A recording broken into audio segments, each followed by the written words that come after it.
Hi అండి, అందరు బాగున్నారా? ఆషాఢం వచ్చిందంటే చాలు అందరికీ గోరింటకు గుర్తుకొస్తుంది. ఆషాఢం నెల గడిచేలోగా ఏదో ఒక రోజు గోరింటకు పెట్టుకొని తీరాలని అంటారు. అందుకే మేము కూడా ఈరోజు గోరింటకు పెట్టుకుంటున్నామండి.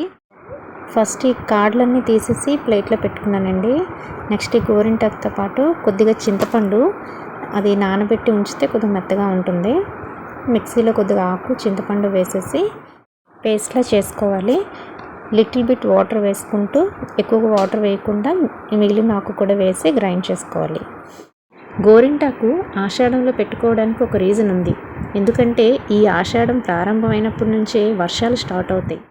ఇక పొలం పనులు చేసుకునేవారు ఏరు దాటాల్సి వచ్చినప్పుడు, అలాంటప్పుడు కాళ్ళు చేతులు తడపకుండా రోజులు దాటించలేరు. అలాంటి టైంలో చర్మ వ్యాధులు, గోళ్ళు దెబ్బతినడం జరుగుతుంది. గోరింటాకు వీటి బారి నుండి రక్షిస్తుంది. అందుకని గోరింటాకు ఈ ఆషాఢంలో పెట్టుకోవాలని అంటారు. వాళ్ళే కాదండి, ఆడవాళ్ళు రోజు వాటర్లోనే చాలా పనులు చేస్తూ ఉంటాం. సో మనకి కూడా చాలా మంచిది గోరింటాకు పెట్టుకోవడం అన్నది. ఈ టైంలో గోరింటాకు మన శరీరానికి తాకినప్పుడు అందులో ఉండే లాసోన్ అనే సహజమైన రసాయనం వల్ల ఎరుపు రంగు వస్తుంది. గోరింటాకు శరీరంలో వేడిని తగ్గించే ఔషధ గుణం కలిగి ఉంది.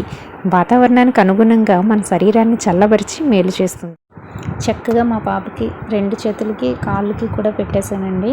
ఎందుకంటే బాడీలో హీట్ని కూడా తగ్గిస్తుంది కదా గోరింటాకు. అందుకని గోరింటాకు పాపకు పెడుతుండగా నా చేతులు చూడండి ఎంత రెడ్గా అవుతుందో. ఇప్పుడు నేను గోరింటాకు పెట్టుకునే టైం అండి. ఇదిగోండి నేను కూడా పెట్టేసుకున్నాను.